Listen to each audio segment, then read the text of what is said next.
What's up, Internet? Welcome to Once Over. I'm Kaylee, and with me today I have Ryan Rebalkin from the Worst of the Best podcast, and today we're going to be giving the once over to Stoker.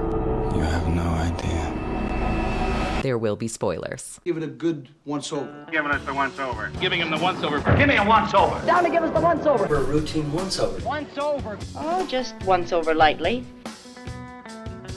Ryan, thank you so much for joining me to talk about the 2013 movie Stoker. I am pumped that we are discussing this completely uneasy film today, is how I want to describe it. That's one word, yeah, for sure. I'm excited too, and thank you for having me on, inviting me on your show. I've never heard of this film until you mentioned it to me, so I'm excited to talk about it. We were discussing this a little bit when you and I over on your channel were talking about the movie Love and Other Drugs. Is that how we got onto the topic of Stoker?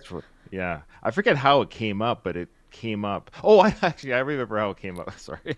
I do too, and we will get into that. So this movie came out in 2013. It was directed by Park Chan-wook, and it was actually his first English language film. He previously did things like Old Boy, Sympathy for Mr. Vengeance, Lady Vengeance. He is a man who likes to focus on revenge and that sort of tale. He's fantastic. I've never heard of him before. I've seen Old Boy, not knowing, of course, just his work, and it's been a long time. But yeah, his visual prowess on this film was amazing. It was a treat just to watch. Yes, it's true. He usually works with the same cinematographer who also worked on this one. I can't remember his name right now. The cinematography that the two of them work out together is outstanding, and this film is no exception to that. This movie was also written by Wentworth Miller, who I am not personally familiar with, but my little internet research tells me that he was the star of Prison Break, and women fell in love with him until he came out as gay. Oh, he did? I didn't know that. Okay. Yep. Oh, now I could love him. Oh, wait a minute. Yes,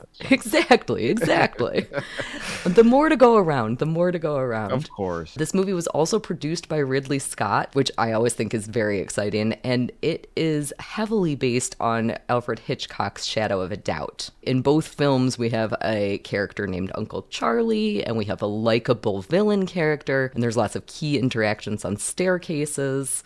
And I think that I would describe Stoker the best way that I can describe it. Again, that word uneasy, that is definitely the feeling that you get when you're watching it. But to me, I think that it might be one of the weirdest coming-of-age stories masquerading as a psychological thriller that I can ever possibly imagine. That's very well said. I didn't know what to expect watching this. I go into movies blind. I didn't look up anything. Didn't watch a trailer. I knew who was in it because when we did our quick little talk about it, I saw, Nicole Kidman's in it. Matthew Goode's in it.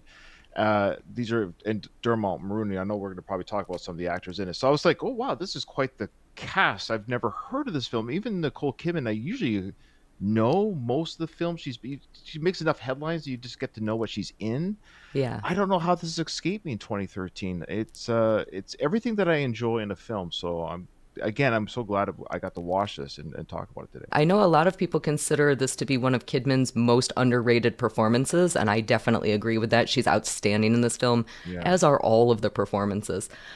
The motto of the film, before we get into the characters a little bit more and then into the plot, the motto of the film is sometimes you have to do something bad in order to stop yourself from doing something worse. And I think that sums up this movie so succinctly, and it prepares us for the absolute insanity that we are about to get into. Interesting. Okay. I like it. So as we were talking about, this is a stacked cast, in my opinion. The stars of the film are Mia Wasikowska? I think it's Wasikowska. Yeah, it's a weird one. Wasikowska. I still can't say it. I'm never going to be able to say it. I'm very bad at Polish last names. But she plays India Stoker. She is a 18-year-old girl with highly acute senses. We get to see, she feels a spider crawling up her leg even though she's wearing tights, and she can overhear her maids discussing her. And she, cracks open an egg and, listens to every single ounce of the eggshell as it's moving. Do we know why that... I mean, I don't want to get too far ahead, but I'm just trying to figure out why that comes into play throughout the film. Yes, she seems to be highly attuned to sounds and feelings and textures. I'm just trying to think of, just even now, I've only seen the movie once, so a lot of things I might have missed, but I'm trying to remember why that was important, the acute awareness, other than just sensing that maybe something's up with her uncle. So I think that one of the things that we do get to learn about her is that she is actually a hunter. She used to go hunting with her father, Richard. And so she learned kind of how to acutely notice all of these things during hunting. And I think that she becomes the character of a hunter. As the movie goes on and as she is coming of age and as she's getting older, she's learning how to use these skills in order to navigate life. And part of that is her discovering things about her Uncle Charlie. Yeah. Part of that is her becoming more of a woman and being able to kind of stand up for her own beliefs. And if she didn't have that acute sense of smell, touch, taste, she probably wouldn't be able to be the person that we get to see. Okay, all right, yeah. She's also quite plain, and she seems a little bit insular. Well, that's what the high school students see her as. Yeah, like her counterparts in school just see her as the weird kid, the quiet kid, the odd kid, and she's teased accordingly for that. Yeah. Yeah, with a last name like Stoker, of course, she's going to get called Stroker. I don't think she has any escape from that. That is probably Classic. high school. It's easy. Yeah, very. It's easy, but it's classic. Those high school kids were such hacks. What jerks. Oh, sure. Much is focused also on what she wears throughout the film. So she starts out the film by narrating and saying that she wears her father's belt around her mother's blouse and shoes from her uncle. That's a key. That's how the film opens, and I don't want to get too far ahead, but because that's how the film opens, it's also how the film ends. So I actually rewatched right when the film ended. I went back right away and watched the intro, knowing the whole movie, and it's one of those. I don't do that very often in any film where I'm like, I gotta go back and see the beginning again because it's set up like I had forgotten that was almost said until I went back and rewatched it. Like, oh, that's why she's wearing those things and talking about those things. I recommend doing that, folks. When you finish the movie, go back and watch the beginning right away. I have seen this movie probably about 10 times. And this time in preparation for our discussion, I did the exact same thing. The movie ended and I was like, I got to go back and watch that first scene again. And I had never thought to do that before. Boy, does it play. This film is a circle. It is a circle. So in addition to India, we also have her mom, Evie, played by Nicole Kidman. And Evie is cold and unstable and self-absorbed. She's kind of like a prissy bitch. She's very proud of her first-class education. How would you describe the character of Evie? I was, like I said, when I went into this movie blind, I didn't know any of these characters from anyone. Of course, I'm just learning their journey as I'm seeing it on screen. So my first impression of Nicole Kidman's character was that she was almost blasé about the passing of her husband in this supposed car accident. I'm like, what? You just lost your husband? And it just seemed that she was also, of course, jealous that her daughter had a better relationship with the father, and now she has this opportunity to be a mother to India, but then she doesn't do a very good job at that either. So there's already this fractured relationship between mother and daughter. We don't really know why, other than the fact that maybe she was aloof and jealous and focused more on her worldly things in her relationship with the daughter that the father seemed to enjoy.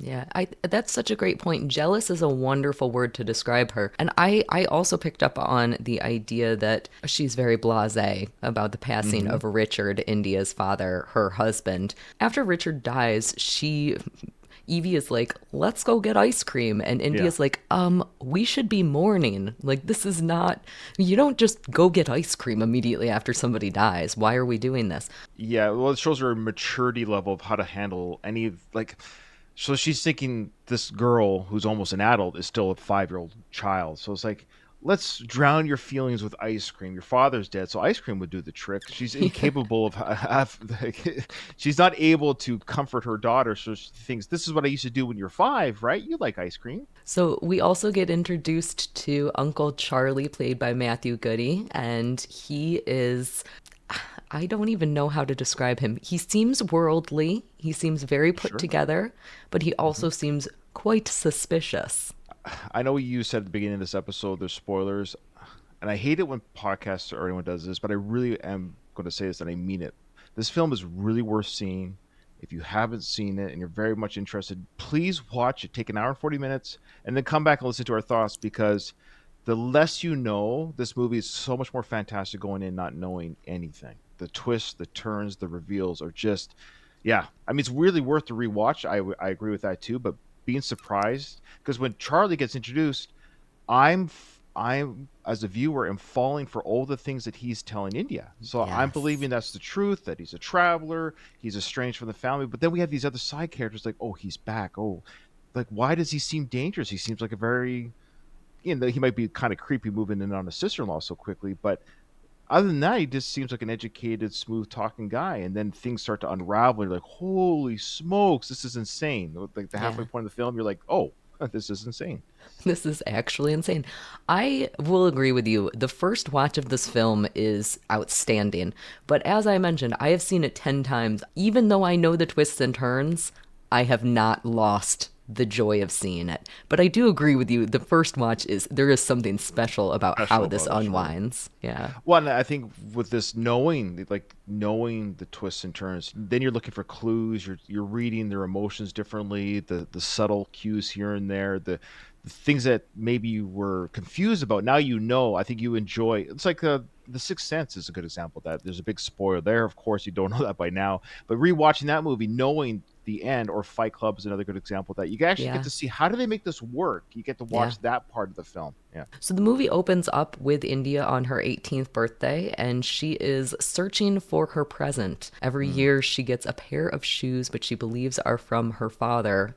But unfortunately, the family gets very bad news, which is that her father, Richard, has died. This introduces us to the next sequences, which are at Richard's funeral, where we meet Mrs. McGarrick, who is, of course, played by Phyllis Somerville, and she is India's maid as well as her confidant. They clearly have a Right. special relationship Yeah. between the two of them.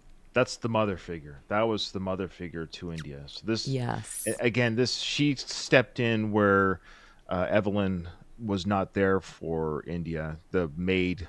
It's almost cliche, but it still just shows you that the help is, this happens probably in real life, that the help are better parent figures for these rich families than the actual parents. Oh, I completely agree with that. And Mrs. McGarrick is warm and loving and thoughtful, and you can tell all of those things right off the bat. She reveals that the annual birthday shoes that India has been receiving, which India thought were from her father, are not actually from her father. Now, we get to see these shoes throughout the film. The shoes become almost a character in and of themselves, and I love these saddle shoes so much. Shoes are usually a metaphor for a journey, and here I think that you could argue that they're a metaphor for self-growth, both literal and figurative self-growth. There are all these incredibly beautiful shots of these shoes. There's the one where she's like surrounded by all of the different growing shoes Right. on her bed. It's Yeah, beautiful. it's a beautiful shot, but then the pragmatic or the logical part of me kicks in. It's like,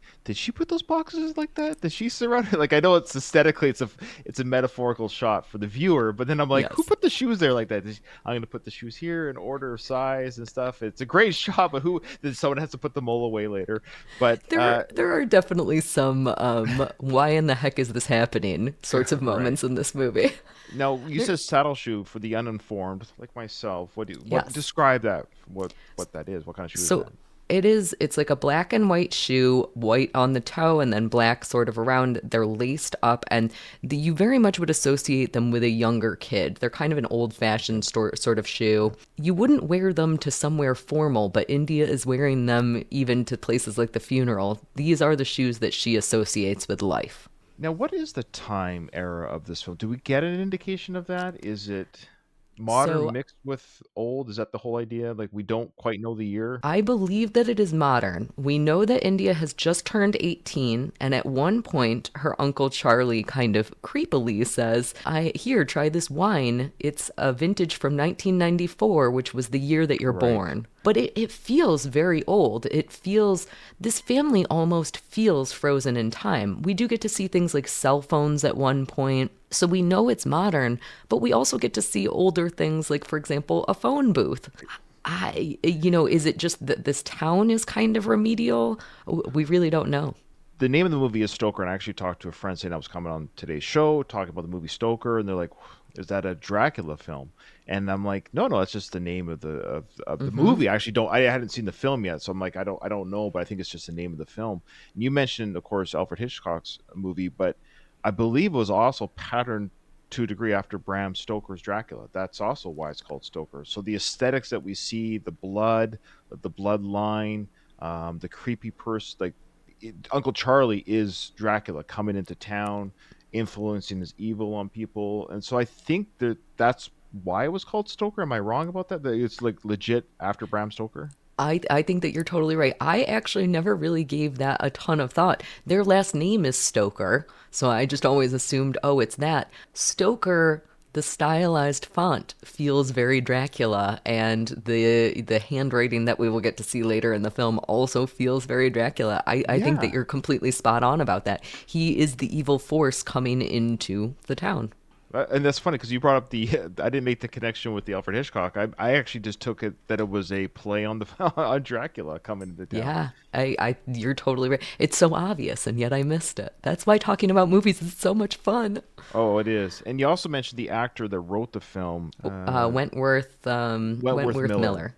And I know you weren't meaning to gloss over, but when I read that, I was like, that's pretty incredible. Like I do know him as the actor from Prison Break. It's a fun show. It was on Fox for a while. It's just good for him. And when he wrote the script, my understanding is he wrote it under pseudonym because he didn't want to be what do you call it nepoed in like Yeah. a famous television actor. So he submitted his script. I don't know how you do that, like who submits it for him, maybe Yeah. his agent, but he submitted the script under a pseudonym, hoping that it would be given on its own merits, and then it entered the 2010, there was like a 2010, 2013, whatever you call it, blacklist. I don't know if you heard about the script blacklist Yep. society, Yep. where there's these scripts that are floating around that are pretty really good and nobody's grabbed yet. They're kind of like up for auction. Like, why isn't this film made film? And this was one of those. Which is amazing. And I think it's a really perfect script and perfectly executed. I can't say enough good things about this movie. I'm so happy that you watched it and that you enjoyed it. Oh yes, yeah. And he apparently wrote a prequel. I don't think it was filmed, called Uncle Charlie.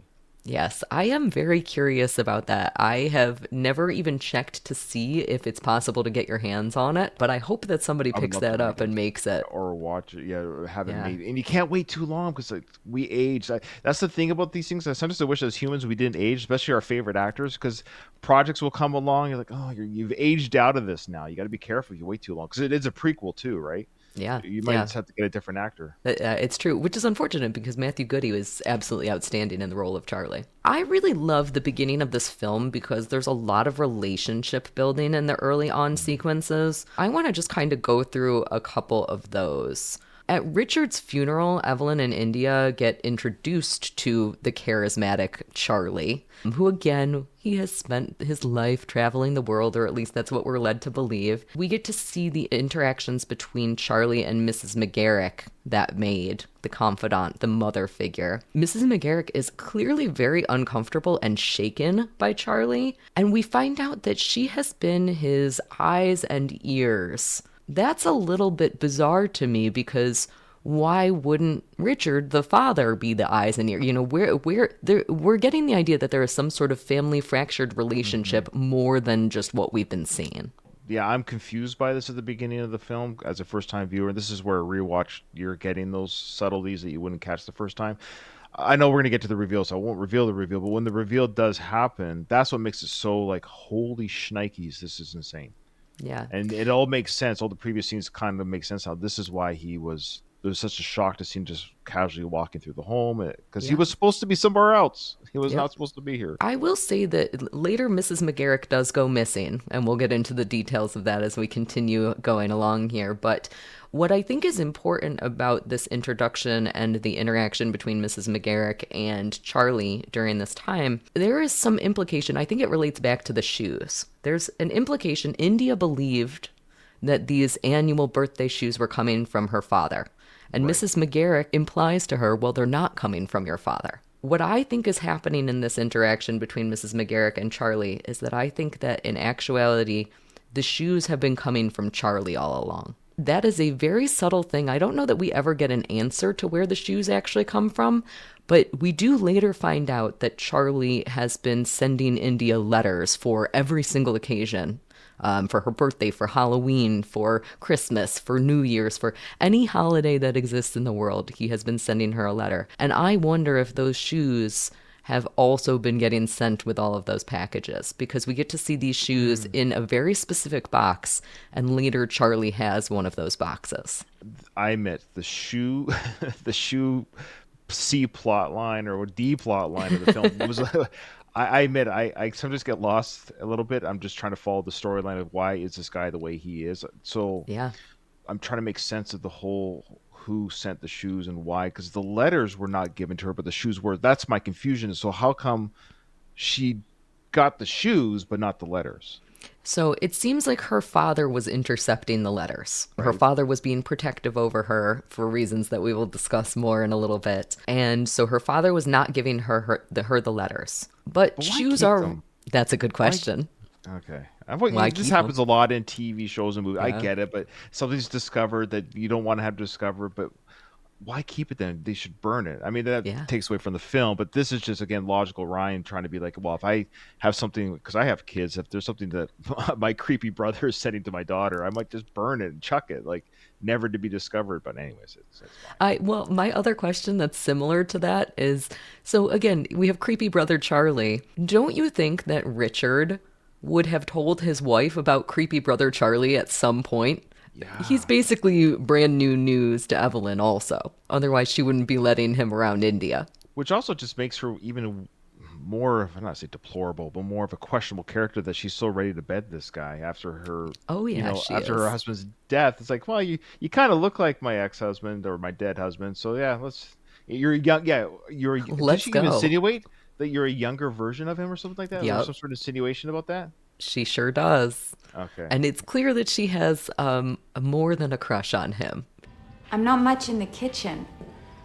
She makes several moves on him throughout the film, which is creepy in and of itself. But at least they're not blood related. I will say that. No, they're not. It's all kosher. It's above board. Yes. At least there it is. Yeah. Now, So- in the letter writing, I don't know if you want to talk about the content Yeah. of the letters right now, but why was, again, no, I'm asking why, but it seemed like, I should say, that the letters seemed to be sort of sexually charged even then. Like he had some desire, like, I can't wait till you're an adult to get with you. It's like that's in the letters. It was insinuated in the letters. There's some sort of very, again, I have nieces and nephews. I can't imagine writing what he wrote. It crosses the line in the letter. Charlie's interest in India is horrifying. He specifically says that the reason that he has returned to their family is because it's her 18th birthday. Yeah. And that is gross. That is so extremely gross. And again, they are blood related. What is the rules for?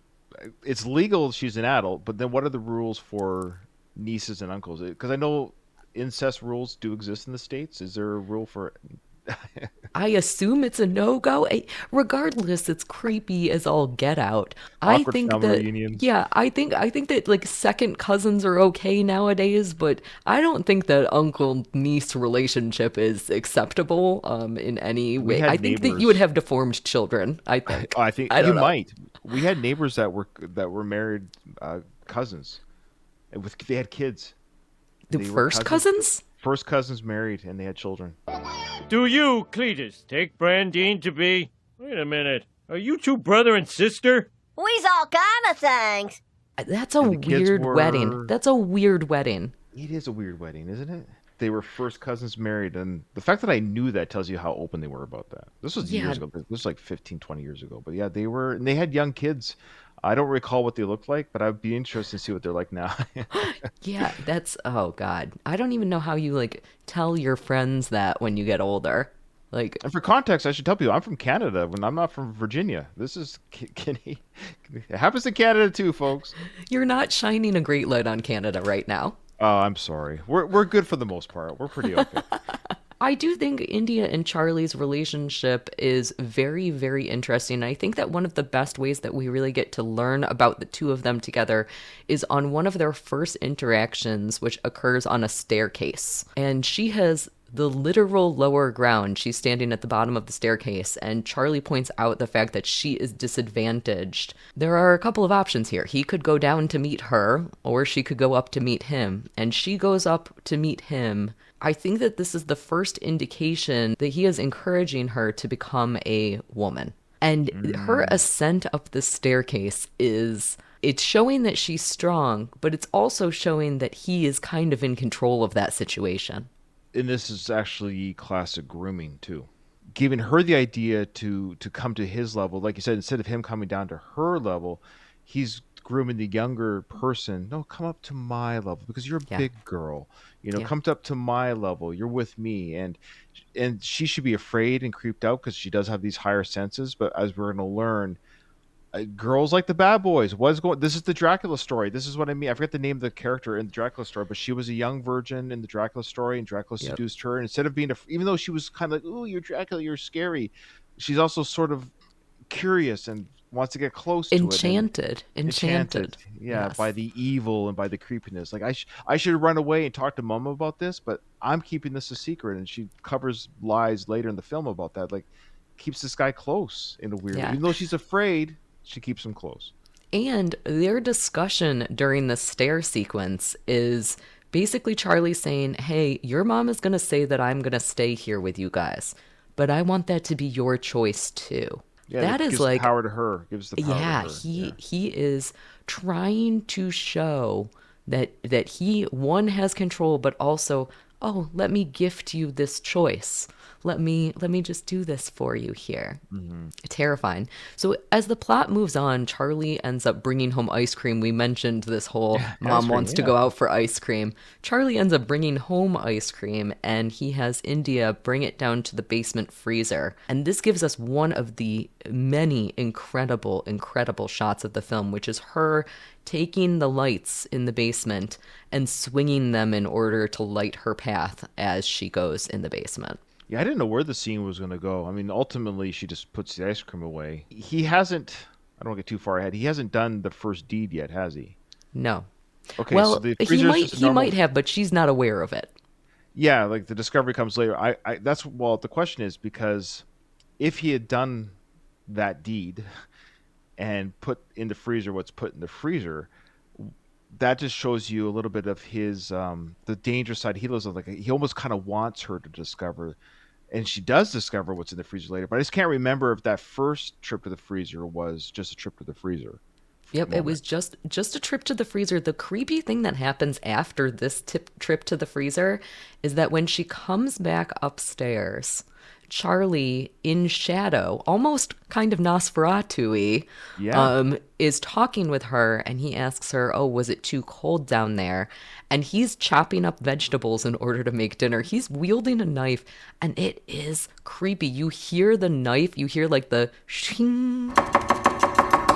For me, that's the first time that Charlie really becomes creepy. Before that was like maybe a little bit weird. A lot of uncles are a little bit weird, but this was like, hey, I'm an uncle. Hey, wait a minute. Yeah. Well, I mean, the stereotype of that's what within movies.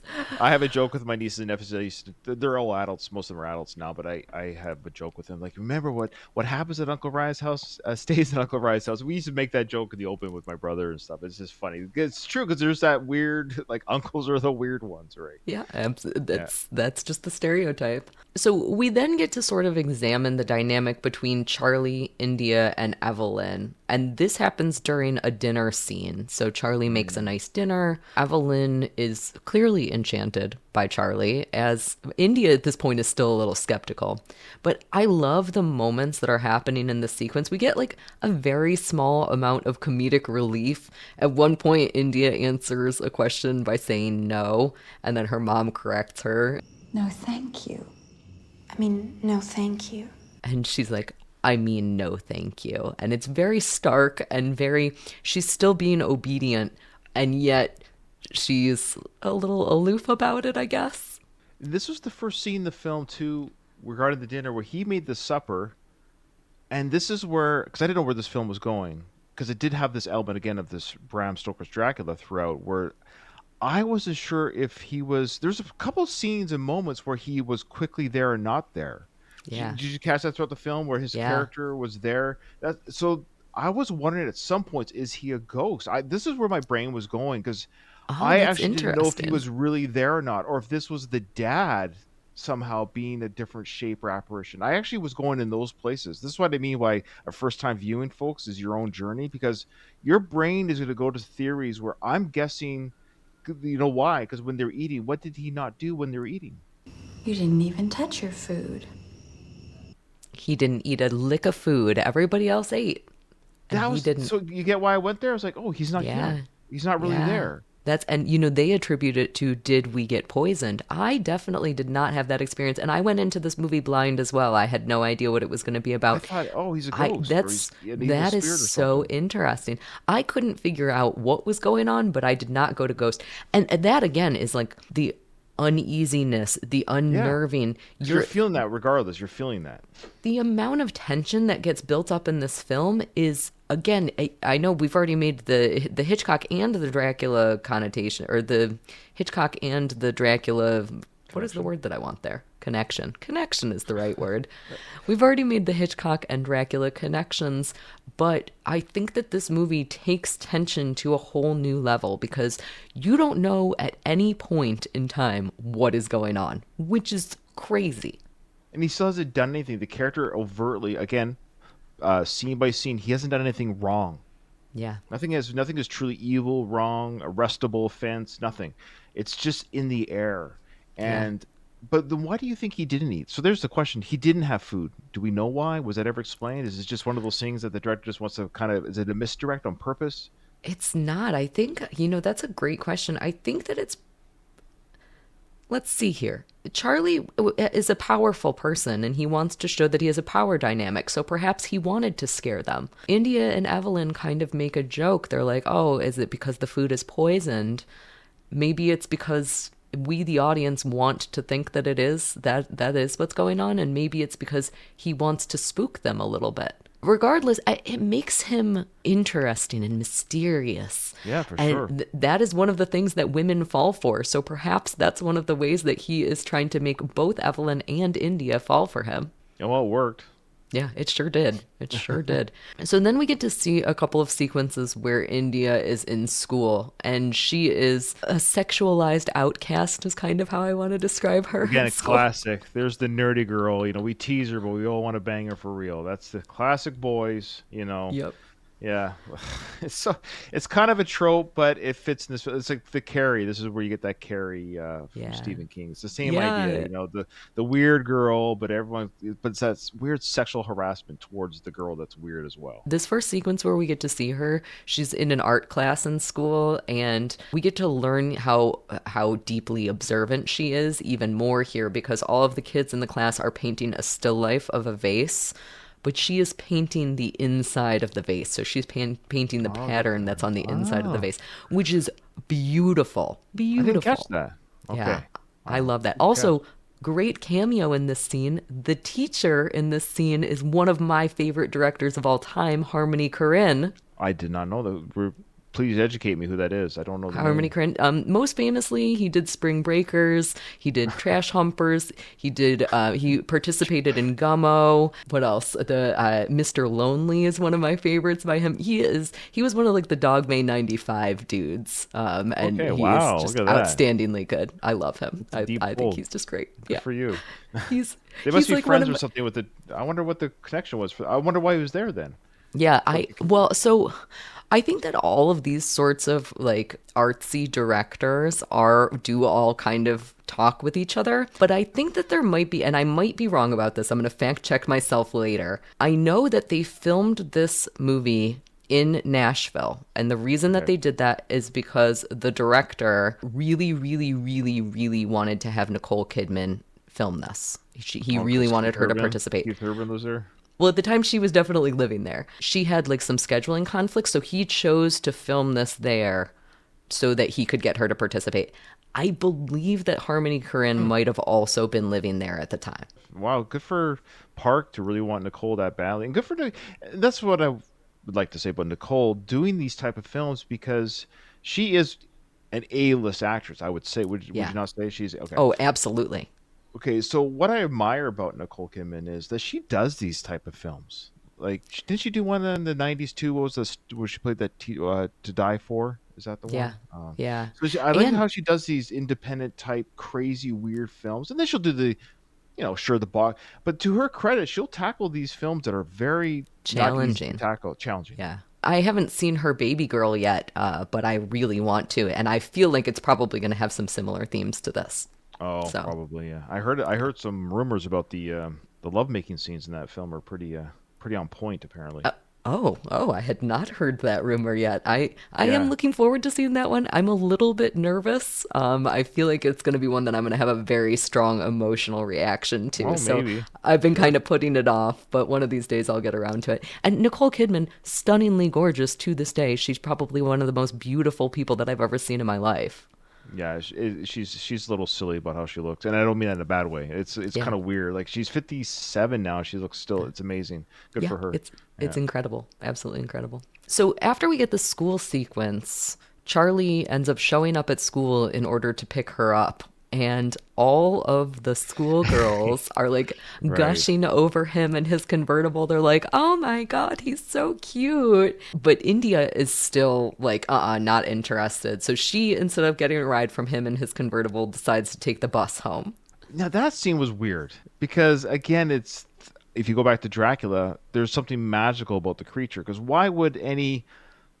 I can't imagine. Like he's a good-looking guy, yes, in real life. He's sure it's a decent car, but I can't imagine any scenario where any group of girls would actually swoon in for real life over that guy. Oh, I think you're wrong about that. Am I wrong? think that Okay, I think that maybe. if a guy who was slightly older than high school age, because he doesn't seem that old, he seems maybe in his Late 20s, mid early. 20s, late 20s, yeah. I think that if a guy that age showed up at my high school driving a cool car, that every single girl would have been like, "Oh my God, who is that? Where is he? How do I talk to him? Why is he Took me out a little here?" bit. I guess it took me out a little bit. It took me out a little bit. It seemed a little 1980s, like Yeah. a teen comedy drama. Like I don't know. It took me like I almost had like a Breakfast Club type feeling to it. It seemed out of place, but I get Yeah. no. He's a good looking guy. Don't get me wrong. I felt it was a little bit too much, but sure. Again, I think it's supposed to show us though. This is the energy that he shows the world. This is his Yes. influence. This is his pull. That's the magical creature within him, and India is able to. She's resisting it, but she's also drawn to it as well. But she doesn't swoon the way the average teenager does. I think it's Yeah. supposed to show that. I think you're totally right. Do you know what it reminded me of? It reminded me of something very goofy. Do you know the Simpsons Treehouse of Horror episode, Terror at 5.5 feet? Otto, you gotta do something. There's a gremlin on the side of the bus. Which is based on the Twilight Zone, the idea of the gremlin being on the plane on the side of the bus. Yes, that's right. It just reminded me so much of The Simpsons there. Like, I couldn't stop thinking about it. Oh, And- interesting. Yeah. And that, again, it's a tension building scene because he is kind of driving his car up against the side of the bus so that India can see him. He's trying to get India's attention, and she's the only one who doesn't want to give him attention. In the following sequences, we get to see him further trying to give her attention and buddy up to her because he offers her an umbrella because it's supposed to rain, and she declines it. She steadfastly refuses all of his help at this point in the film. She chooses, I would rather get wet and soaked by the rain than take the help of your umbrella. Very on point. But of course, I mean, we're not there yet. But the help that she does get later, that's the breaking point. Yes. Oh, yeah. She ends up accepting his help, which is not great. Not a great place to accept his help. But before all of that happens, we get introduced to Auntie Gin. So Auntie Gin shows up to mourn with the family about Richard's passing, and there is clearly some contention between both her and Evelyn and her and Charlie. Auntie Gin, the character of Auntie Gin, just seems like the kindest and most concerned and most thoughtful. She's maybe the most, and maybe even the only, trustworthy character of the film. Yeah, this is the problem where you're saying where the brother, I guess, or Richard, right? He didn't tell his wife about his brothers because it's an awkward conversation. Because I thought even now, like I was a little confused. Like, did Evelyn know anything about the brother? But I guess you're saying so the aunt should have pulled her aside as the mother saying, just so you know, like the guy that you have in your house right now, like it's like she kept wanting to talk to the aunt was trying to get to the daughter, sure, because she recognized that she might be in danger because maybe Richard told her like, hey, my brother keeps sending these letters to my daughter, but Yeah. why not the wife? Why was maybe just shows you that even the husband just thought that this wife was just. This is the dynamic I was a little confused about. How come the wife didn't know any of this stuff? And she's not deplorable, but she seems to be just completely unaware of her own surroundings. So much so that Richard didn't even bring her in about their own daughter. She is aware that Charlie exists, but she knows very little about him. And I believe that there's an implication that Richard has just been kind of saying, oh, Charlie is off traveling, Charlie is off traveling. That's why we never see him. That's why we never see him. The aunt knows he's dangerous. And yeah, exactly. So who is Auntie Gin? That's actually something that I'm not clear on. Is Auntie Gin Charlie and Richard's aunt, and she's a great aunt? She's older. She'd be a great aunt to India. Yeah. So then she would know the whole story because she would have been around during their childhood. Yeah. And I agree, it is a little bit weird that she's not just like, hey, stop letting this guy stay with you. She does try to talk with Evelyn, though. She does say, Evelyn, I want to have a conversation with you. And Evelyn keeps being like, oh, maybe. She says, oh, I think I'm going to have a headache in the morning. Oh, that's right. Yeah, you're right. Yeah, So So I guess Richard knew this about his own wife again. Yeah, she's useless. Sorry. Yeah, you're right. Yeah, she can't be talked to. She's just so... maybe she is deplorable, or maybe she's just so self-absorbed that she doesn't care what's happening. She sees Charlie as someone to sleep with. She sees the riches that her husband brings in. She just, how can I better, like, I wear nice clothes, I have a beautiful house, I have a handsome guy to be with. She's not concerned about the things that should matter in her life. And then she almost pays dearly for that. The next thing that we get to see is what I think is one of the most incredibly masterfully woven sequences where we get 3 storylines all at the same time. So this is really where the film starts to go crazy. So we'll talk about all 3 of these different storylines. The first one that we've already alluded to is that India goes back down into the basement to get some ice cream from this cold basement. She swings the lights again. And when she opens up the freezer, she discovers Mrs. McGarrick's body in the freezer. So this is her first realization that Charlie is doing some really bad stuff. And that's an off-screen kill, we should say. We did not see this happen. Yes. So we, the viewer, are kind of in the dark. Like, where is she? She is missing. We suspect as a viewer that Charlie did something. We still haven't had evidence for it yet. Yes, and now we know. So again, that is really one of the most heart-palpitating moments of the film is, oh my goodness, this is a definitive proof that something wrong is happening. And that was my question regarding... was the body already in there the first time she went down? The first time. Editing Kaylee here. Yes, in fact, the body was in the freezer the first go-round. In fact, look at these 2 shots. I am pretty sure that they're exactly the same shot. It absolutely was there. We just didn't see it. Because that's what Charlie is flirting with disaster himself by sending her down there. Like, I wonder how she'll react when, like, was the body already there? I don't know if we're ever told if it was there the first time. I don't know that we are, but I definitely think that there is an implication that it was. Okay. I think that it seems like Charlie wanted her to find it. Yeah. Charlie wanted her to be aware. It's like the bad boy wants to be caught in the act, so to speak. Yeah. At the same time, we'll talk about the least exciting of the storylines that is happening during this interwoven part, which is that Evelyn is going up to Charlie's room with some wine. Turns out he's not in his room, but he does find one of these shoe boxes for India. And again, this is kind of where I'm starting to put together the pieces that there's an implication that Charlie was giving the shoes to India via Mrs. McGarrick. And now that Mrs. McGarrick is no longer around, she's no longer needed. So perhaps that's why she ended up getting killed off. Freaking shoe storyline. I love the shoes. It's the one part of the film where I need to talk to the director. I got to talk to him directly. I love it so much. So the third part that we get shown here is perhaps the most important, which is that Auntie Gin goes to stay at a hotel, and she tells the cab driver, do not bring me to the hotel that Charlie thinks that I am going to. She ends up in this dump of a hotel, and Charlie ends up showing up under the ruse of giving her back her cell phone, which she's lost. But instead of helping her, he ends up strangling her to death with Richard's belt. Right. So now that's the first on-screen kill. Now we, as a viewer, know, oh, he is a murderer. But it's not the first. It's just the first one we see. Absolutely. And again, to me, Auntie Gin and Mrs. McGarrick, they were both like those trustworthy characters, and now both of them are off. So now, who in the hell am I going to trust in this film? Well, it's not just that they're the only people that could get through to India about this guy. That's very true. They both knew something.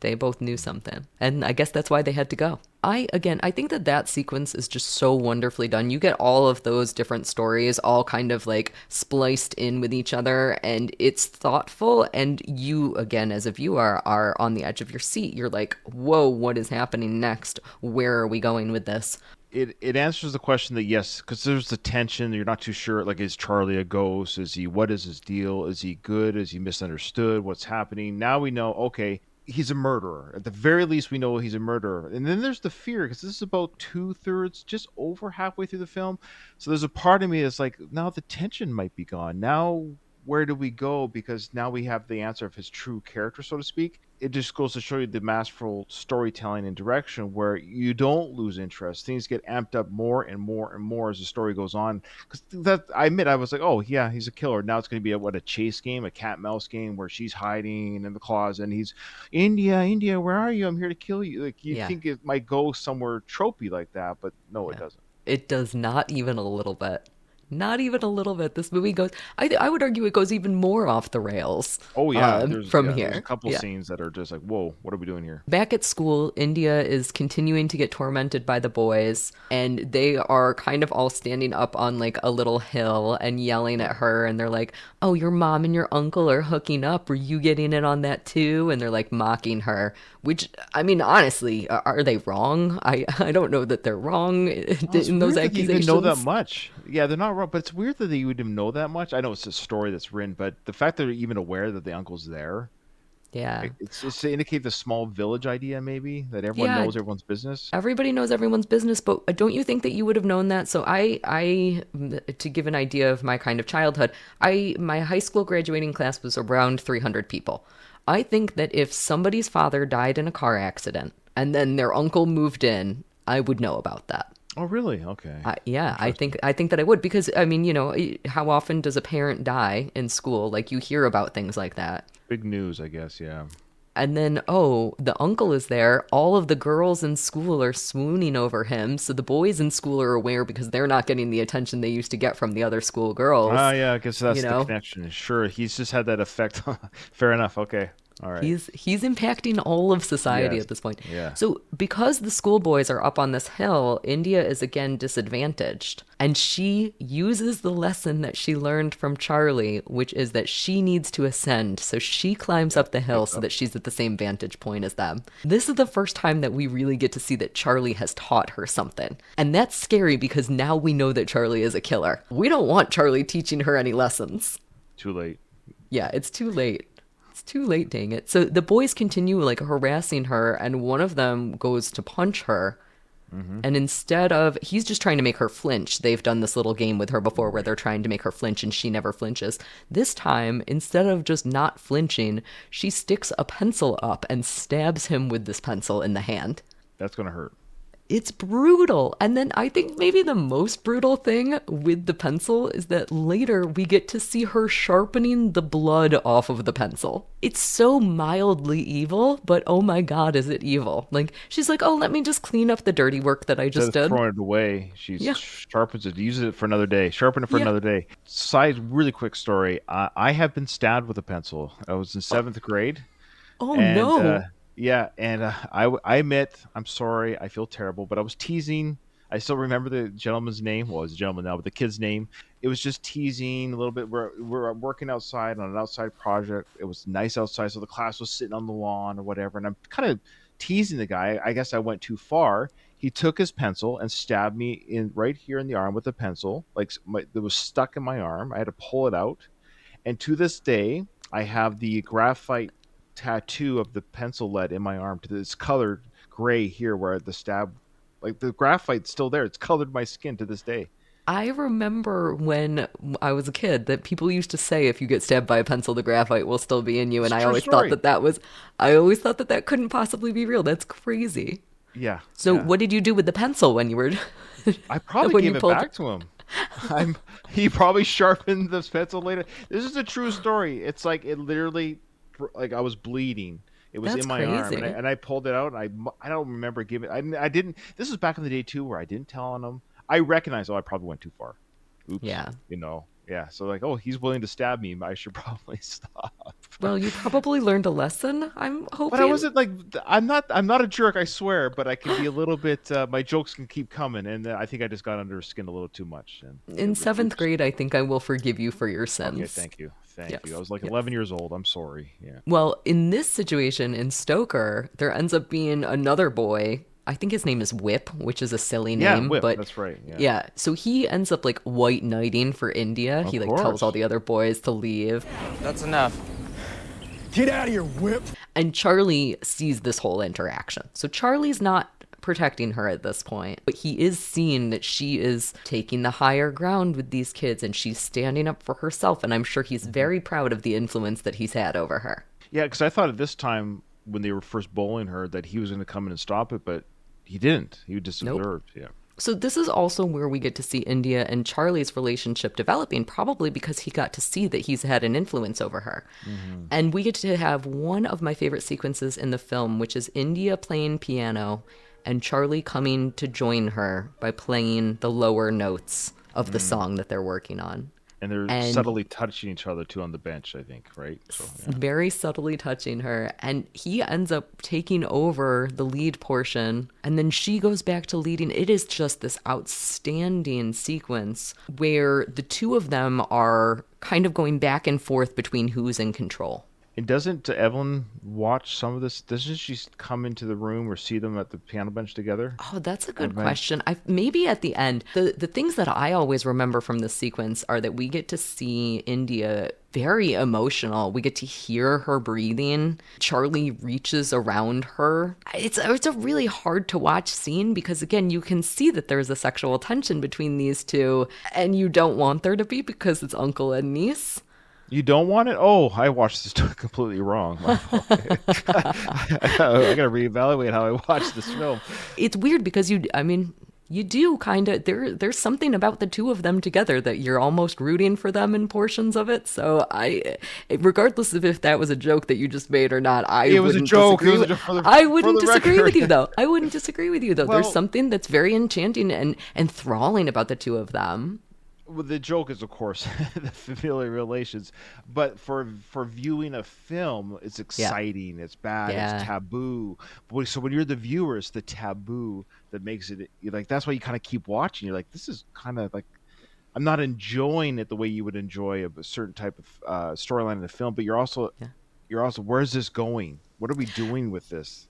It's very erotic and intimate, and this is also where we get to learn one of India's tics, which I did not pick up on my first couple of viewings of the film, so I'm wondering if you did. When India orgasms, she lifts her right foot. Oh, I missed that. She is enjoying this piano playing quite a bit because we get to see that right foot lift, and that is explaining her heavy breathing.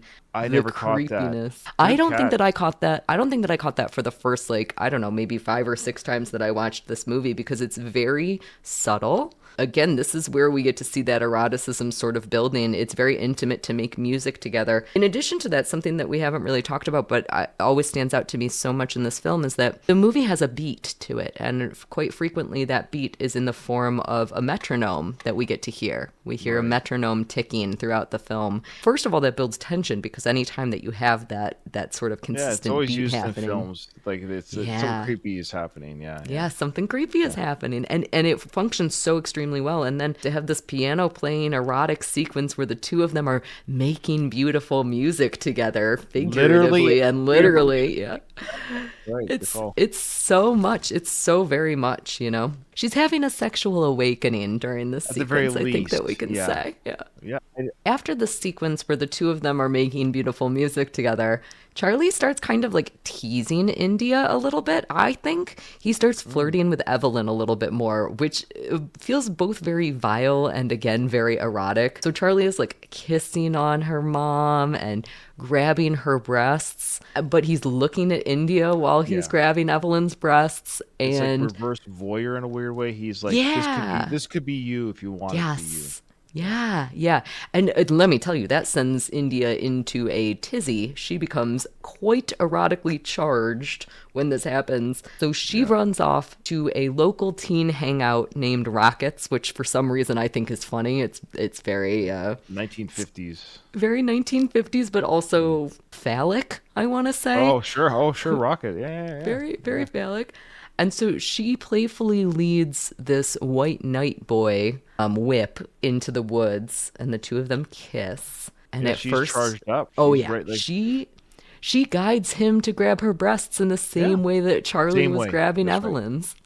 Yeah, she's got the image in her head. She's looking for a male vibrator. Yes, that is the perfect way to describe it. You are 100% correct. She is using Whip as much as she possibly can. And she ends up getting so excited, I guess. I'm not fully clear on what happens or why this happens, but she ends up biting Whip's lip. For biting is a sexual. People do derive pleasure from biting, and that's a real thing in sex. I don't know what the term is called. I think it's the Dracula motif. Honestly, drawing blood. I think that you're right about that. I thought that it was interesting because you can't really tell if she does it intentionally or not. Like, oops, was that just an accident because she's not good at kissing because she's new to all of this stuff? I think she's revved up high. Yeah, she's revved up high. I think you're right. And I think you're exactly right because I never thought of this Dracula thing before. I never saw it that way, but that is exactly what's happening here. She is becoming the vampire. Yeah, but then it snaps out. The mood gets wrecked a little bit because of it. Now we kind of circle out of this a little bit. He's like, what the F are you doing here? Yeah. Oh, definitely. I mean, that is her biting Whip's lip. That sends him into crazy time mode. And now he begins to essay her. And she wants to go home. She's like, I want to go home now. Yeah. I want to go home. She tries to punch him to get away. It does not work at all. And so as he is attacking, Charlie comes up behind him with a belt. Another white knight situation.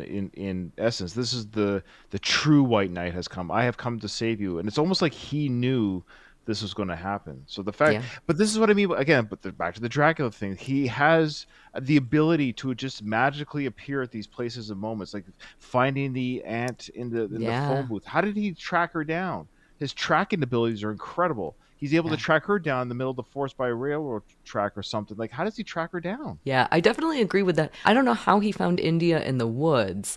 Hello, editing Kaylee here. He drew her in with the blood. She bit his lip before all this happened, and then he got attracted because of the blood, and that's like a thing, you know, with Dracula. It's he smelt the blood.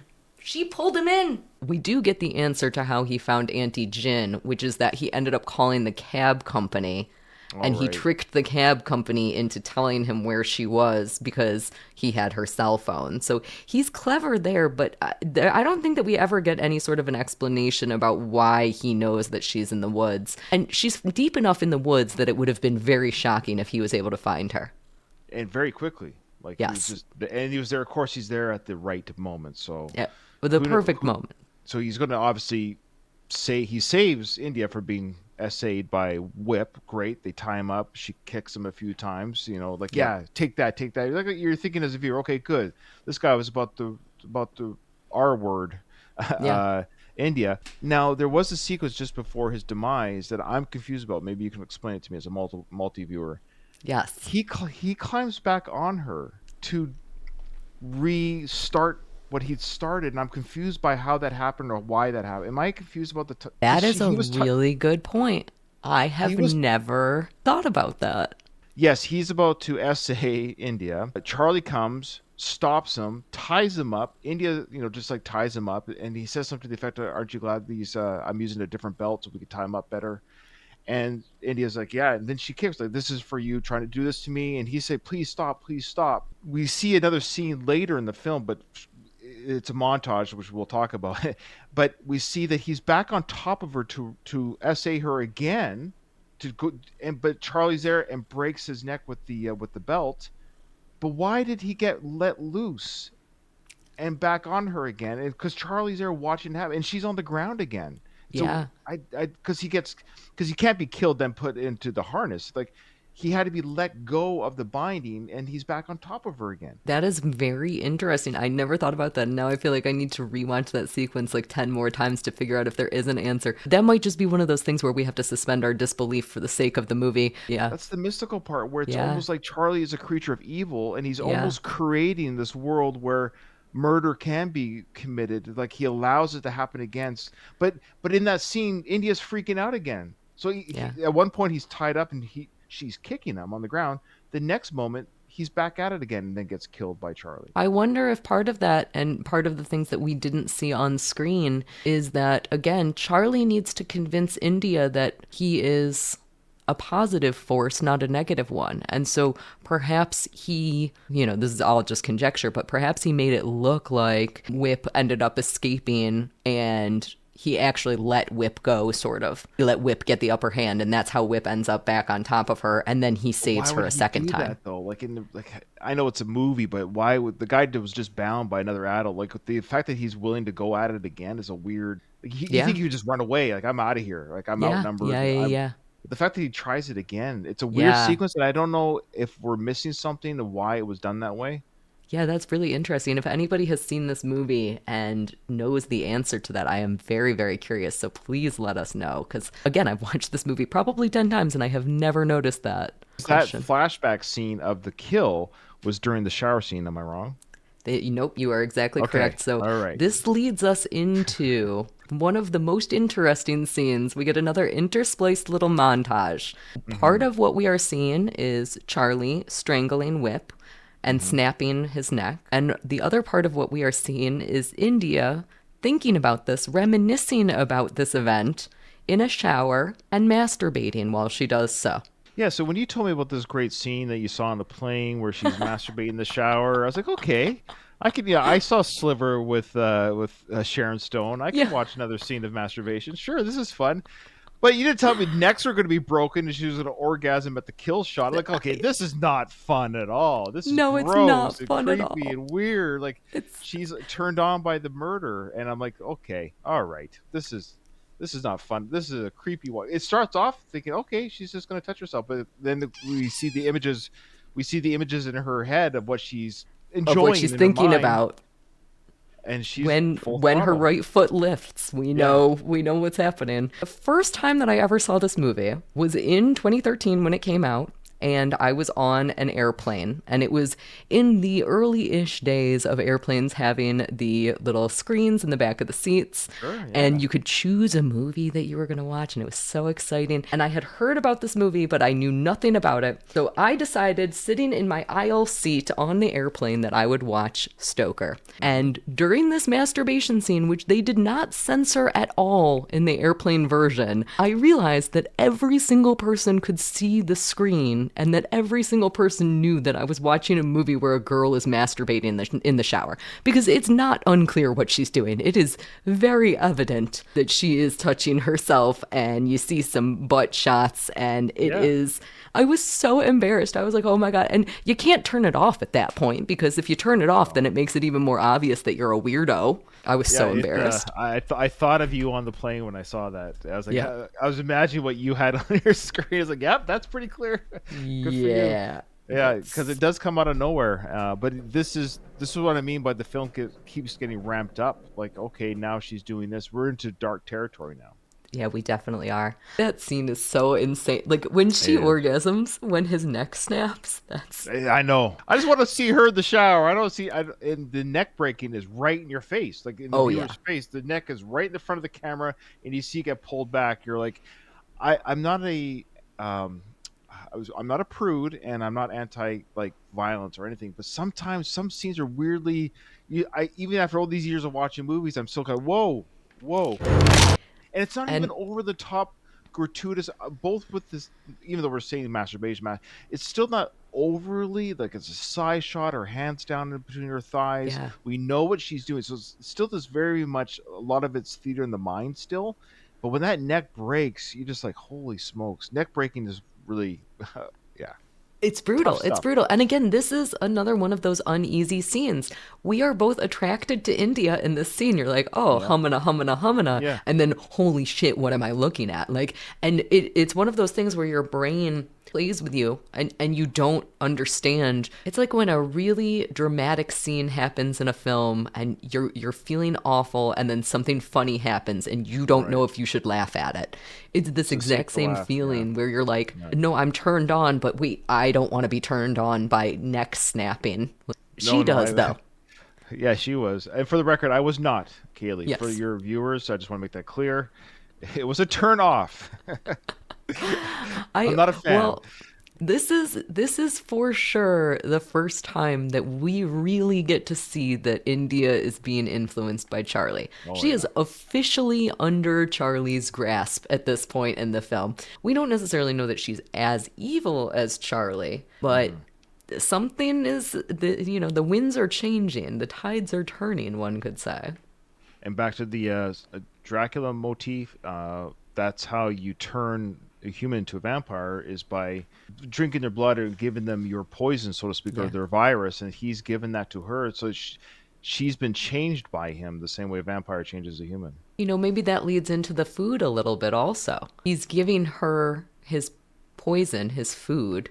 He's feeding her. And so it doesn't matter if he eats it or not, because he is he's already infected. There. Yeah. So maybe that answers a little bit about that dinner sequence. India also realizes around this time, so she has this very exciting moment, but she also realizes around this time that Auntie Gin is missing, and she tries to call Auntie Gin's cell phone, and she realizes that the cell phone is buried in the backyard. So she needs to have those good senses because she needs to be able to hear it, Yeah, there's still battery in the cell phone.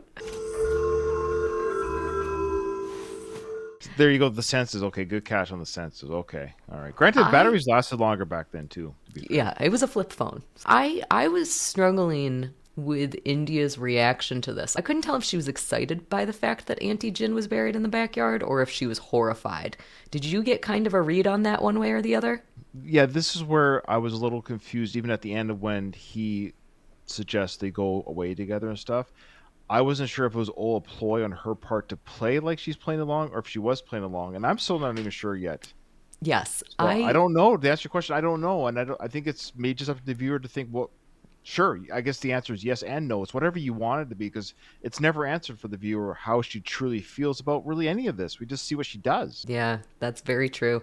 I struggle with. And especially around this point in the film, and even though I know the ending when I rewatch this movie, I still can't tell if she is placating to Charlie because she's afraid of him, or if she's truly excited by who he is as a person. Or maybe she's both. Yeah, and it very well could be. And especially as an 18-year-old girl, it would be very common. I mean, as any human, but in particular an 18-year-old girl, it would be very, very common to have those sorts of conflicting feelings in the same way that you kind of mentioned before, you like the bad boy. India also, during this time, she kind of fluctuates between if she is taking on the role of the child or of the mother. So we get to see her at one point going to brush Evelyn's hair and confronting Evelyn about Charlie. To me, she seems both childlike in this sequence. It's the idea of a little girl wanting to brush her mom's hair and play with mommy's makeup and do all of those things. But she also seems very self-assured in these sequences, which we haven't really seen her be self-assured up until this point. Yeah, I think when she wants to be with mom for a little bit, I think she's trying to get answers maybe out of the mom to see how much she knows or how much she did know. So she's playing baby girl a little bit. Like, remember when you wanted to have me for ice cream? I can brush your hair. And what I also like about this scene, of course you caught this, but for a first time view, I thought, wow, this was a great transition when she's brushing her mother's hair and it turns into the field of grass. That was a incredible transition. That is one of my absolute favorite transitions in this film. It is so perfectly done. We get a couple of other little transitions in the film like this one. Right. There's one that's earlier on where a taxidermied animal that India has killed, that her father taxidermied, we get to see the egg of that animal. It's a bird. We get to see the egg turn into India's eye. But this one is much more incredible. It is hair into long winding grass when It's her and incredible her transition. father, yeah, when her and her father are hunting. Hunting. You know, my father owns this painting, and it's a painting of grass, and it always reminds me so much of this transition. There is something about it, and every time that I look at that painting, I'm like, oh my God, it's Stoker. I freaking love it. I'm sure that it's that's not, cool. but I love it. Speaking of paintings that relate to Stoker, people who have been watching me for a very, very long time might recognize that I used to have a poster of Stoker in my background. I used to have India holding the gun at the end of the movie. That's a fun thing that I have that I absolutely love. And it goes to show how much I like this movie, I guess. Yeah. This is also when we get that transition, this is also when we get to hear the line, sometimes you need to do something bad in order to stop you from doing something worse. Again, this is where we're kind of getting that point as the point of the film, because India is effectively saying, well, I hunt animals so that I don't hunt humans. Is that what she's saying in these moments? The reason that I enjoyed going hunting with Dad so much is because it stopped me from doing something worse. What is worse than that? You know? Again, back to the story of the vampires and Dracula. Eat the rats instead of killing humans. Yes. Oh, absolutely. Absolutely. Wow. I never think so. I like these connections we're making as we're going through. I forgot about that line or that motif in the film. There you go. So it's in her blood. She's like her uncle, and she's discovering that, but now she's almost afraid of it, and of course she's going to embrace it. But the idea right now is we go back to the hunting sequence. My apologies. When she talked to the dad, and the dad is teaching her how to hunt, how to wait, how to get the proper kill, when to go for the kill. When it shows that sequence flashback to Charlie putting the shoes on her feet for her birthday, I guess now they're the high heel shoes. They're Yes. different shoes, and because she's a grown up now. I thought she was going to kill him then. I thought with his head down and unguarded that she was going to do some sort of stab through the head or the neck or something, because his head is down, he's not guarded.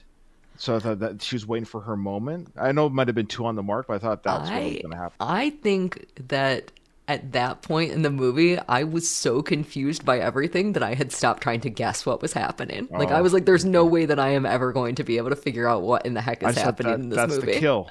That's the Yeah. kill moment, because she's hearing how to kill someone when they're not expecting it and stuff. So To me, that moment was much more Cinderella-y, I guess, literally, because he's putting a shoe on her foot. Yeah. So maybe I wasn't thinking evilly, but I also, again, usually I try to kind of guess a little bit about what's going to happen next in a movie. This movie, I gave up on that very quickly because I was like, there's just no way. You can't I try guess. not to. I try not to, because I think that can take away from just enjoying the film. But this film just had me. I wasn't like trying to figure out so much as like, I guess I was preparing myself. Okay, here we go.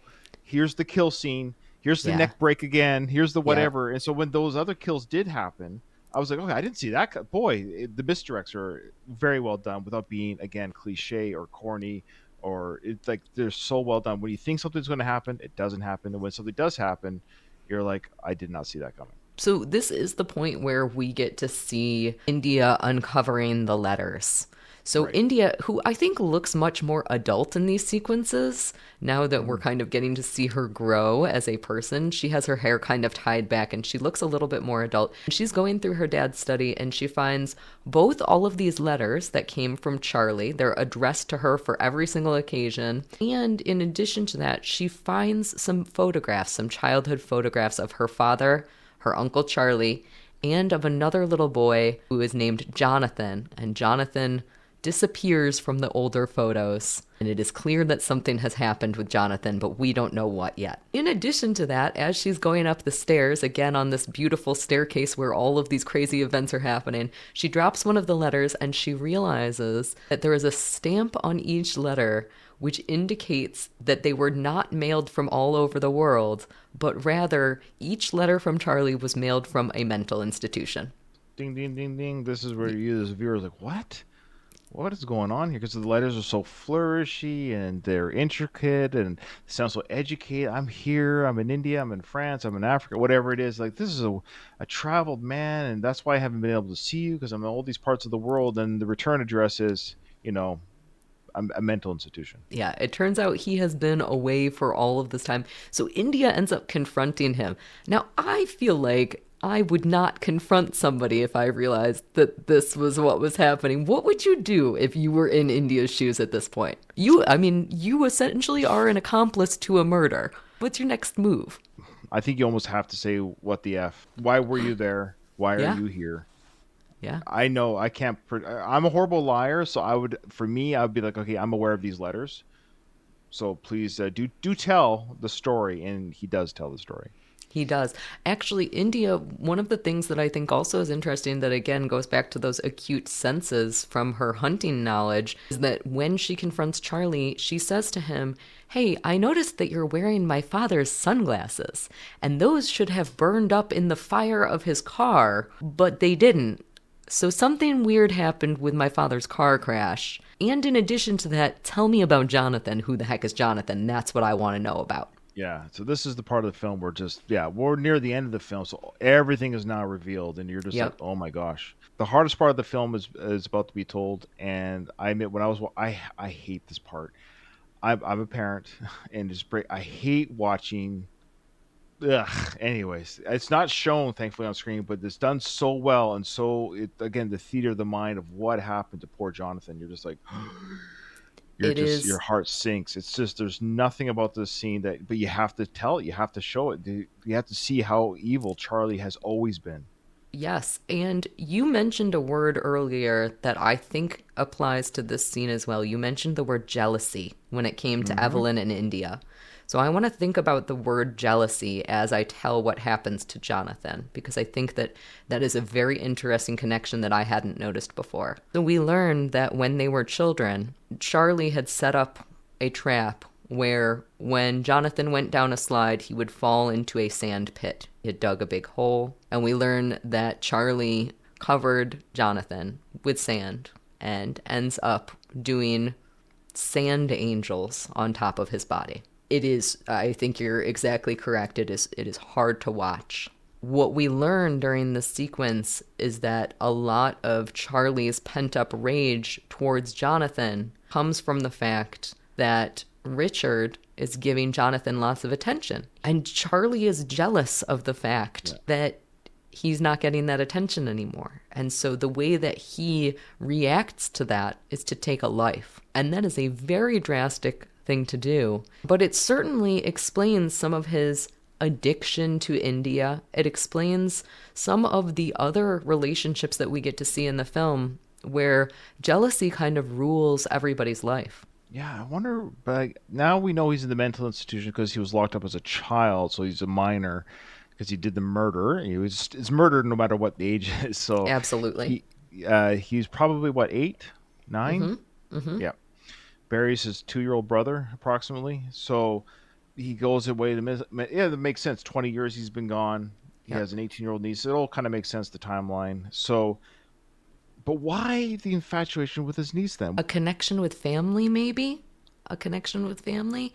Here's the scenario. I mean, you're going to say what happened to what happened. Because his older brother, played by Dermot Mulroney, which is one of my favorite actors, by the way. And when I saw his name in the credits, I was like, yeah, sweet. And I'm like, then the movie goes on and on and on. I'm like, when is he showing up? It's almost a cameo. So it's a bit of because he dies at the beginning of the film. Like, okay, guess flashbacks, and it was a flashback sequence. This is where I was thinking there might be a mystical movie because I was like, maybe the brother comes back as a ghost and they have a ghost battle or something. This is all over the place because I knew he was in the film, but he hadn't been shown yet. So like, how is he going to be shown? So it was a flashback sequence. We see what Charlie does to Richard in the car. But I guess what I'm getting at is, had Richard said, yeah, come on to the house and come live with us, would he still be alive? Or was murder always on the mind with Charlie to do that to his brother? So I think that, and you're exactly correct, what we learn is that on India's 18th birthday, Richard goes to pick Charlie up from the mental institution, tries to send him away. He gives him a car, he gives him money. Always was your favorite car. Charlie is like, no, I want to go see India. I think the reason that Richard gets murdered is because Charlie's only prerogative is, I want to get to India. Now, why is he so obsessed with her? I don't know that we ever get the answer to that question. I do think that if Richard had just said, okay, we're going back with India now, that at least immediately murder would not be on Charlie's mind. Now, if anything at any point had come between his relationship with India, I think he would have immediately started murdering. So I think there was murder, not necessarily on the mind, but I will do anything to be able to be with India is what was on his mind. The only thing I can think of, too, is he took away Richard's love at the time, his little brother, took that away. Well, you could argue maybe he was going to take away India as well from his older brother. Like, he was just always jealous of anything that took the attention away from him. That's a really good point. This is the long game. I guess my question would be then, why did Charlie even know about India? If Richard knows that he has a dangerous brother who is in a mental institution, why tell him, hey, I had a daughter? The aunt told him. Oh, the aunt maybe. visited. Said, oh, just so you know, your brother got married and they're having a kid. Maybe. That's a good point. That's a very good point. I don't know that I need the answer, though. I feel like I just am enjoying the journey. But you're right that would tie up some loose ends there. I think that the car crash scene is quite interesting. Again, Richard is trying to send Charlie away. He's saying, here, take this convertible. That's how we get introduced to the lovely convertible that all the girls are in love with. Right. Charlie looks so extremely weak during these scenes. When he's told, you're not going to go see India, you see him like break down. And he behaves very childishly. He almost throws like a little bit of a tantrum in the car. Why can't I go? Charlie. Because he hasn't grown. Well, not that he hasn't grown, because you read his letters and stuff. He's very articulate, very educated. He has a lot of books in his rooms. He's very learned. But back in the presence with his brother again, he reverts to the moment that he was at that age when the crime was committed. He's back there again, and now he's raging on his brother. He's not an adult anymore in his brain. He's back to being a child lashing out. Yeah. He lashes out as an adult by then killing Richard again on India's 18th birthday, which is purposeful because she's 18, which again, I just want to say one more time how gross that is. It's so gross to me that he just waited for her. What are you talking about? Oh my God, it's so gross. It's so gross. It's so not okay. I love how there's this magical number. It's so weird. I'm sorry. It gets kind of silly. You're like, hey, look, it's the magical number. You're good to go. There's nothing okay about this. There's nothing okay about it. It's one of those things where it's like, I am disgusted by their relationship. On the other hand, when they're playing piano together, I'm like, oh, that's kind of sexy. Like, it is. And then your brain doesn't know what to do with the fact that you are both repulsed and... Because you're a voyeur. We're a voyeur in this life as well. Dang it all. I can't help it. Don't let Charlie come for me. Yeah, he's a good guy. He's a good-looking actor. Yeah, he really is. This is where we then get to see that gift of the high heel stiletto shoes. So this is when Charlie leans down, he puts the shoe on her, and it is her true graduation into adulthood a la Cinderella.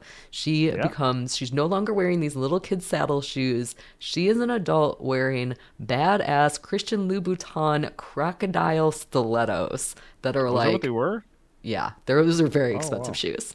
I would kill for those shoes. I would not know. Well, she did. I mean, sorry, spoiler. But she sure does. I know that I've read a little bit about the choice of those shoes, and they specifically said they were originally going to put her in leopard print shoes because they wanted to show her as hunter, not as prey. Okay. So she is the hunter. They ended up going with these crocodile shoes, which I think was a better choice because it's a little bit more subtle of a predator. And as a woman, I know that those are Louboutins because they have the infamous red sole that are on a Louboutin. And that is the epitome of a powerful woman. That is also the color of blood. So that choice of shoe is huge in her transformation. Well, I'm glad I'm doing this with you. I wouldn't. That went right over my head. I just saw high heels. That's all I knew. But interesting. Thank you for that. I think that that's probably what most men see when they're seeing this. I was like, I want those. Those are probably like $2,000 shoes, if not more. Oh, wow. Those are very expensive. Yeah, Charlie took the money that Richard gave him and spent it on those shoes for sure. This moment of him putting the shoe on, like you said, you were kind of thinking that it was going to go the one way where India was going to now attack him because she knows that he's evil. But instead, they embrace. And as they are about to kiss, a cop shows up asking about the missing White Knight whip. Those woods are dangerous. Oh, I wasn't scared. Not with Whip there. Because he is missing and his parents are concerned about him. Yeah, and they lie together. Like they both tell the story together. So they're Bonnie and Clyde in at this cahoots. moment. Yeah, they're in cahoots. She is actually struggling to keep her story straight. So like at first Charlie is letting her kind of take the lead on this, and then when she starts to kind of struggle a little bit, he helps her with that alibi so that she's not not with me. vulnerable. We're watching that opera or whatever on TV. I like that they're like talking about it being an opera because they're kind of trying to confuse the backwoods cop. I always like it whenever there's like a backwoods cop in any movie. This cop is very much that. He's like, oh, what is that? Is it a horror movie? It's also just a misdirect. You give all these details, and the guys, oh yeah, fine. You're watching an opera. Okay, I'll talk to you guys later. It's kind of like you give them all the overload of information that seems not important, but it's like it's that detail of, oh, there was that opera. Do you want me to write that down for you? Says Charlie. I've got it. It's your opera. This leads us into, we are now in the climax of all climaxes, because Mom Evelyn, she gives what I would call one of the most beautiful kind of speeches in cinema history. She says, the reason that we have kids is because we are too fucked up and we want to create a better version of ourselves. And that is like emotionally powerful, because I think for a lot of people that is the reason that they want to have kids. They want a better life for their kids than they had. They want their kid to be able to do all of the things that they didn't do or succeed in. Anytime that a parent has a failure, you want your kid to be able to succeed in that. And it's extremely powerful because it shows us for the first time really that Evelyn does care. She's just really bad at caring. That's why she's not deplorable. I think she's not bad, but she's just ill-equipped. Yeah. And she does, in the same breath of telling the speech, she ends up insulting the heck out of India. She basically says that she's trash. And so Charlie, in his protective role, tells India to go away. He sends her away. He says, hey, go pack up because we're going to be leaving shortly. And he follows Evelyn up to her room. Evelyn ends up unfurling Charlie's plan and basically says, stay the hell away from India. And I was like, yes, you go, girl. You're finally going to protect your daughter. It's going to be amazing. She says, take me instead, which is, I mean, up until this point, she has wanted Charlie to take her. So that's not much of a sacrifice, but still, at least she's being sort of protective over her daughter.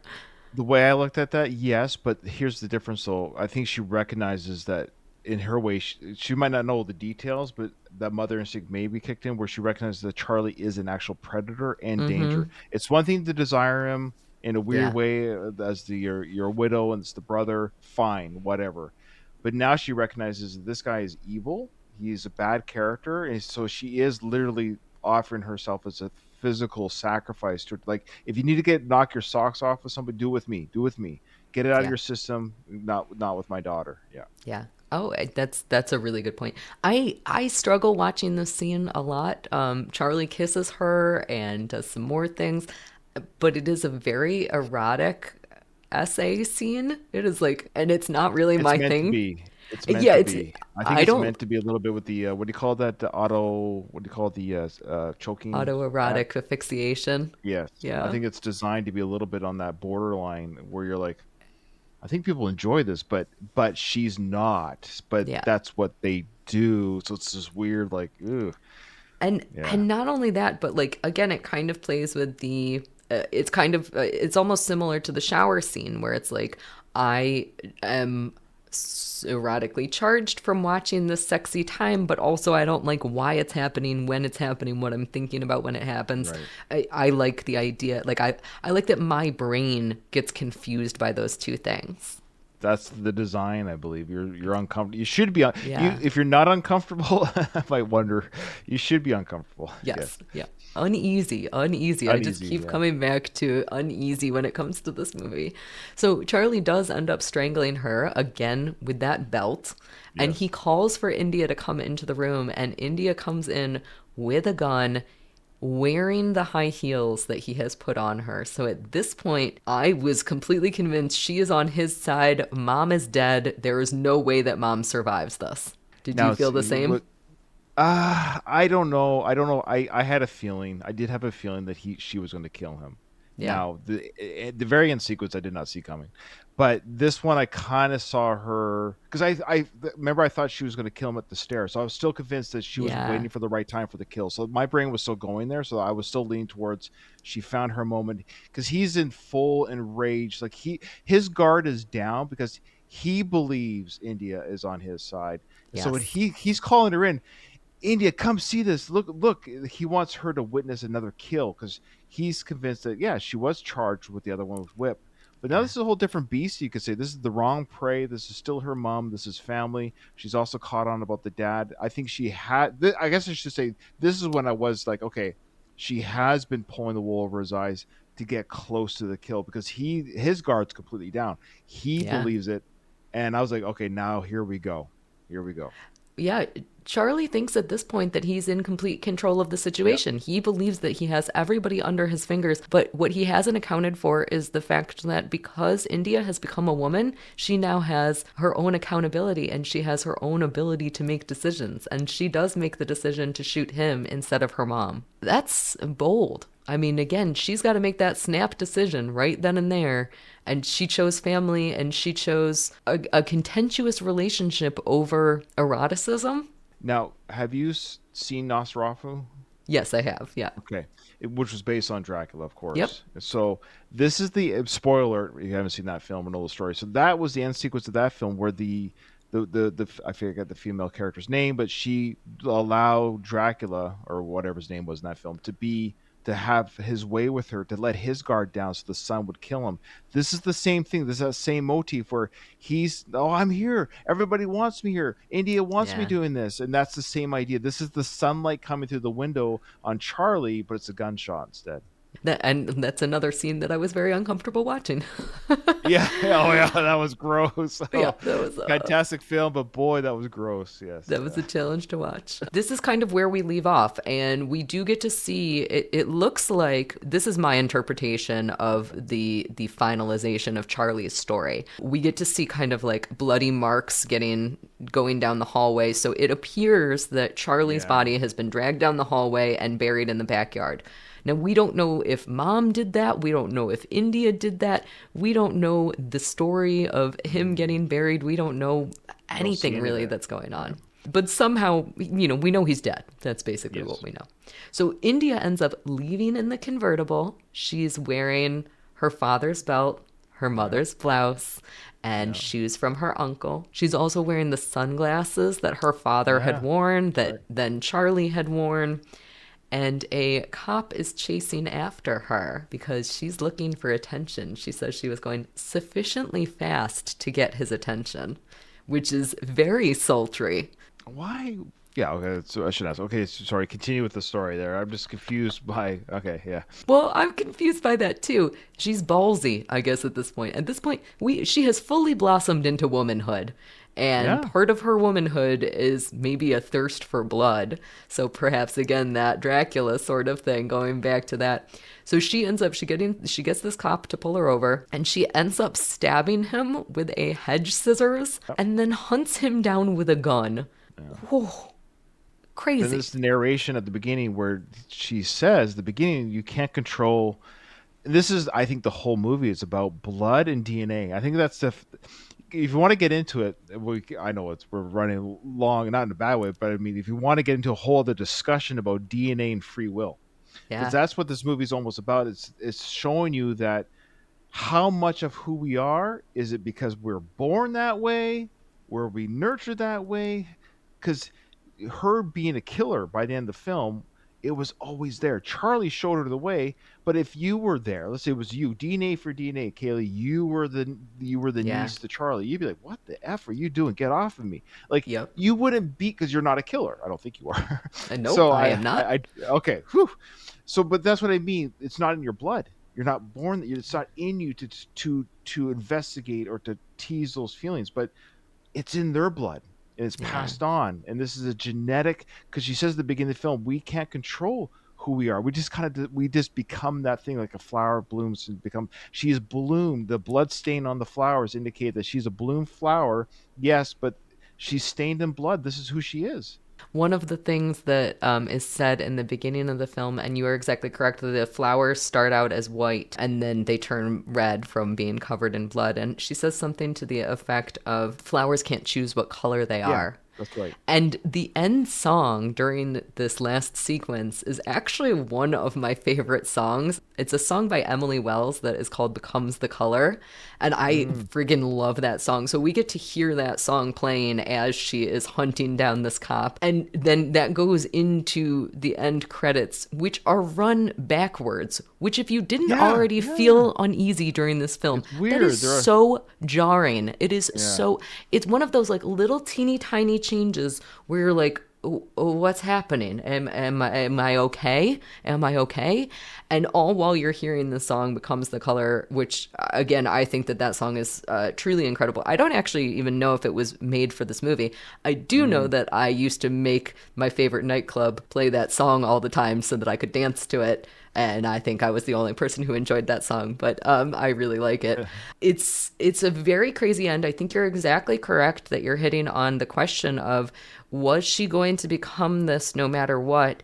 And Charlie just gave her the push into adulthood. Water and sunshine. The soil, water, and sunshine. Yes, absolutely. Absolutely. Yeah, and one last point there. We're talking about the feeling uneasy. When the movie first started, and the movie starts as it ends, there's some obviously changes because we don't see the cop dying in the field, and so there's no spoiler at the beginning, but when you go back, you realize, oh, she's looking at the dying cop during this whole time.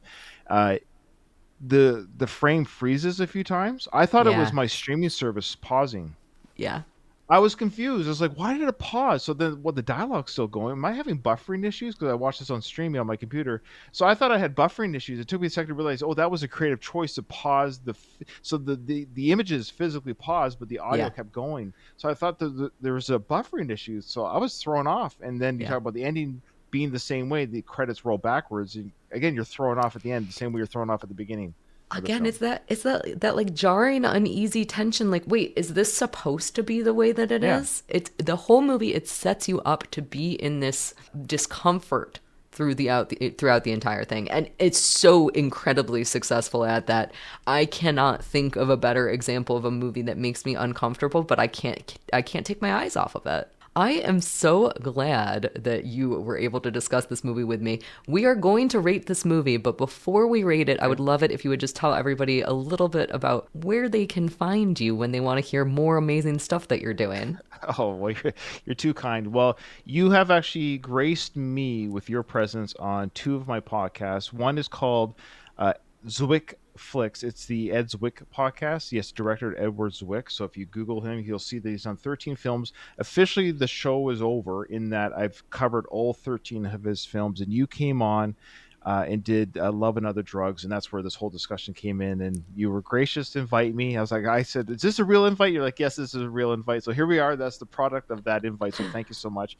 I will say that the Zwick Flicks podcast, there's going to be a rebranding. What I mean by that, I started off doing his movies, and now that they're over, I kind of like the idea of exploring, like this director, their filmographies, not the Steven Spielbergs, not the Quentin Tarantinos, not the Christopher Nolan. Everyone does those films. I like the idea of doing directors that maybe, oh yeah, that guy does that. So the next director I'm doing, so the podcast is going to have a name change because I'm going to do directors that I enjoy that aren't necessarily the Spielbergs. So the next one I'm doing is Michael Mann. Oh, that's exciting.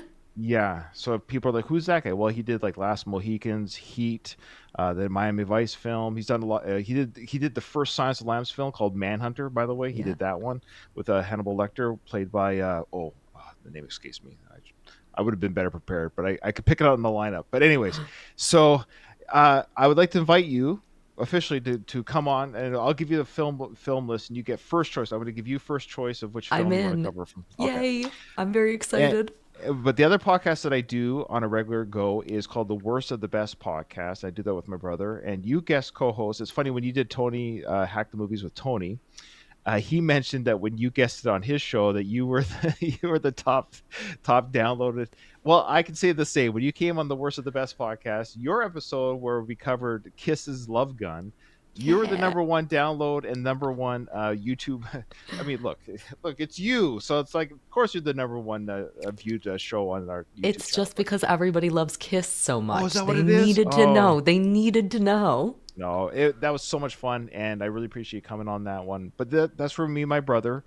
When I don't have a guest co-host, me and my brother, we just take let's say an actor's best films or an album's or an artist's best album. We talk about things, point by point. But even if something is the best or something the worst, like a worst track from said album, even if it's hard to pick, so we pick the worst from the best. So again, it's called the worst of the best. A variety of topics from conspiracy theories to music to food, you name it, it's all on there. It's a hodgepodge. Yeah, I think that is one of the best concepts for a podcast that I could possibly imagine, and it was an honor to be on it and to previously talk with you about Edswick, and I can't wait now to talk about Man, so that's going to be some really exciting stuff coming up. And of course, I will have all of Ryan's information linked down below so that you can easily find him. But before we end this episode, we need to give Stoker a rating out of 7 thumbs up. So I am very curious what you would rate this out of 7 thumbs up. It's not perfect. Okay. It's very hard to say perfect. It's very hard. It is a perfect recommendation, and it is a perfect, here's the thing. It's a perfect film to recommend to someone who has no idea what they're getting into. Yeah. It's a challenging film. It's a beautiful film. It's an awesome film. But there's a couple things where maybe it's designed not to have every question answered, and that's okay. But I'm going to give it 6 out of 7. Like, this is because I had to. Here's the thing about this film that we didn't really touch on, but I thought of when I watched this. Like, I love these type of movies. There's no superheroes. There's no action sequences per se. It's a story of characters, moments where you think you have it figured out, but you don't. And I love being challenged both visually and intellectually in a film. But you're not lost or bored, or you're not looking at your phone. You're engaged. I just miss this type of filmmaking. Great actors, great story, it looks good. Yeah, so it's near perfect, but a perfect score is a harder one to get for me. But I definitely highly recommend 6 out of 7 thumbs. I would totally agree with you. Actually, I would also give this 6 out of 7 thumbs up. I might even give it 6.5, as long as we're giving this many thumbs. I feel like we can give half thumbs. I love this movie. I think that it is amazing. I gain something new from it each time that I watch it. The pacing is incredible. So you're getting a relatively short movie, but so much happens. You and I just discussed this for probably about an hour and 40 minutes, and I could have kept going because there were so many things that we didn't get to. There's too much. So many things happen in this film that are interesting, and I've used the word enchanting a couple of times. I feel enchanted. I love the idea of interpreting the things that don't get answered, and I think that it is perfectly woven. I think it's stunningly beautiful. Amazing acting. I can't say enough good things about this movie. So I'm glad that you ended up enjoying it. And I can't say thank you enough also for coming and joining me to talk about it, because this is one I probably would not have talked about if you and I had not sat down to do it. So this was a really exciting thing for me to get to do. Thank you again so much, Ryan. And thank you guys so much for watching. We would love to hear your thoughts about Stoker, especially some of the things that we didn't understand. Yeah. Please help us understand them. Don't forget to like and subscribe, and I'll see y'all soon. Thanks. Bye.